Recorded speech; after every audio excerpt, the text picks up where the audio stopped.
बिस्मिल्लाहिर्रहमानिर्रहीम। अस्सलामु अलैकुम रहमतुल्लाहि व बरकातुहू। उम्मीद करता हूँ आप सब खैरियत से होंगे।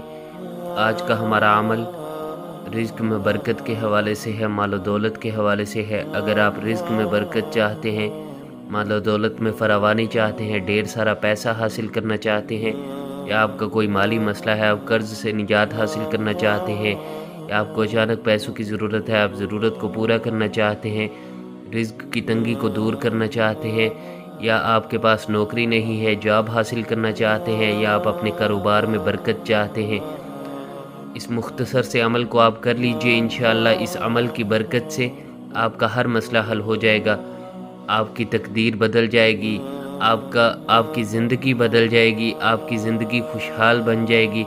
अगर आप वाकई में अपने मसाइल का हल चाहते हैं, खुशहाल ज़िंदगी के तलबगार हैं, आप इस अमल को कीजिए। इंशाअल्लाह आपका हर मसला हल हो जाएगा। मसाइल के हल के लिए अल्लाह रब्बुल इज़्ज़त की ज़ात से ताल्लुक़ होना बहुत ज़रूरी है, क्योंकि अल्लाह रब्बुल इज़्ज़त के अलावा हमारे मसलों को कोई हल नहीं कर सकता।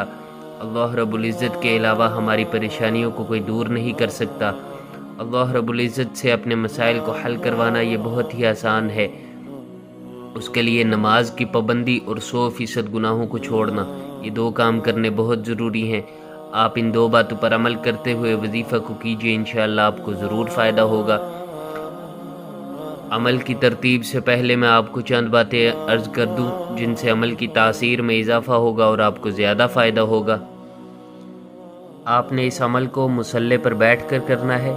मुसल्ले पर बैठकर इस अमल को कीजिए। जो यकसुई मुसल्ले पर मिलती है वो कहीं और नहीं मिल सकती। कोशिश करें कि मुसल्ले पर बैठकर इस अमल को करें। लेकिन अगर आप मुसल्ले पर नहीं बैठ सकते, किसी वजह से नहीं बैठा जाता, तो आप कुर्सी पर बैठकर या कहीं और बैठकर कर सकते हैं, जिधर आपको मुनासिब लगे।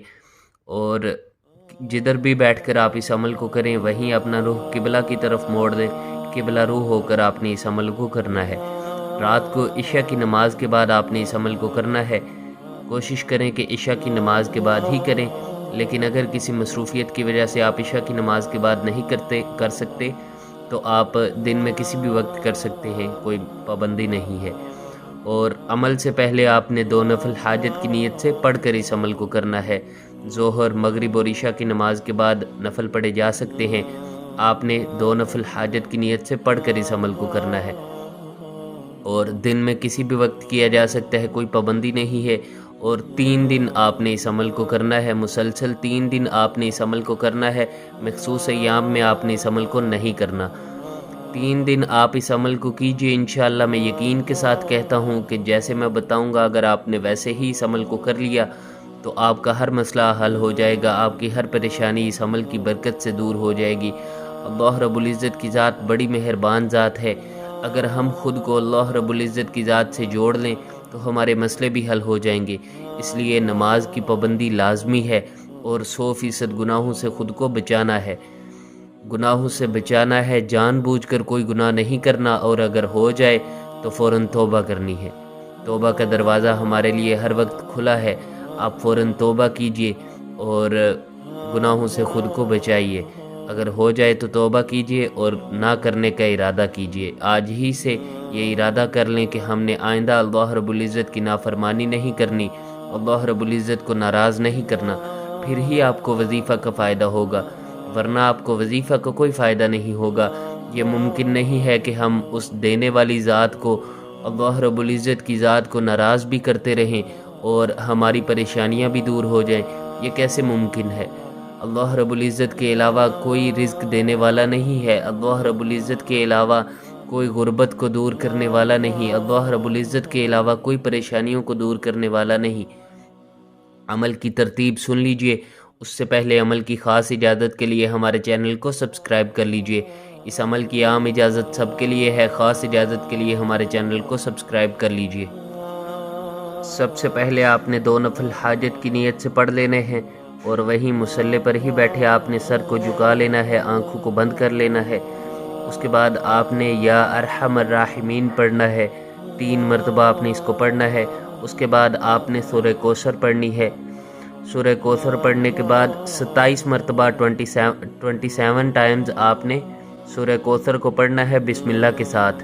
उसके बाद आपने درود پاک پڑھنا ہے، درود ابراہیمی نماز والا جو درود ہے آپ نے اس کو پڑھنا ہے 3 مرتبہ۔ 3 مرتبہ درود پاک پڑھنے کے بعد آپ نے اپنے لیے دعا کرنی ہے، اپنے مسئلے کے ریلیٹڈ آپ نے دعا کرنی ہے۔ دعا کا طریقہ یہ ہے کہ سب سے پہلے آپ نے اللہ رب العزت کی عظمت اور بڑائی بیان کرنی ہے، اللہ رب العزت کے احسانات کا، نعمتوں کا شکر ادا کرنا ہے، اور پھر آپ نے آخر میں آپ نے اپنا مسئلہ بیان کرنا ہے۔ جو بھی آپ کا مسئلہ ہے، جو بھی آپ کی حاجت ہے، آپ اللہ رب العزت کی ذات سے مانگ سکتے ہیں۔ اور دعا کر کے جب آپ فارغ ہو جائیں تو آخر میں 3 مرتبہ آپ نے پھر درود پاک پڑھ لینا ہے، درود ابراہیمی۔ دعا آپ نے 3 سے 5 منٹ لازمی کرنی ہے۔ ان وظائف کا اصل مقصد اللہ رب العزت کی ذات سے مانگنا ہی ہوتا ہے، اور دعا جیسے میں نے بتائی ہے اسی ترتیب سے کرنی ہے۔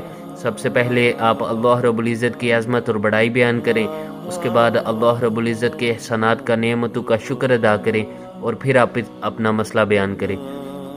حدیث پاک میں آتا ہے کہ جب بھی تم اللہ رب العزت کی ذات سے دعا کرو، سب سے پہلے اللہ رب العزت کی عظمت اور بڑائی بیان کرو، اس کے بعد جتنا ہو سکے مجھ پر درود بھیجو، اور پھر جو چاہے اللہ رب العزت سے مانگ لو۔ اس لیے آپ نے درود پاک دعا کے اول اور آخر میں لازمی پڑھنا ہے، کم از کم 3 مرتبہ لازمی پڑھنا ہے، زیادہ کی کوئی حد نہیں ہے، آپ اس سے زیادہ بھی پڑھ سکتے ہیں۔ اور اپنا نام، اپنی والدہ کا نام کسی کو نہ دیں، جادو، نظر بد، بندش کے نام پر لوٹنے والوں کو پیسے ہرگز نہ دیں۔ ہماری ویڈیو پسند آئی ہو تو ہماری حوصلہ افزائی کے لیے لائک کر دیجئے، عمل کی خاص اجازت کے لیے ہمارے چینل کو سبسکرائب کر لیجئے۔ السلام علیکم ورحمۃ اللہ وبرکاتہ۔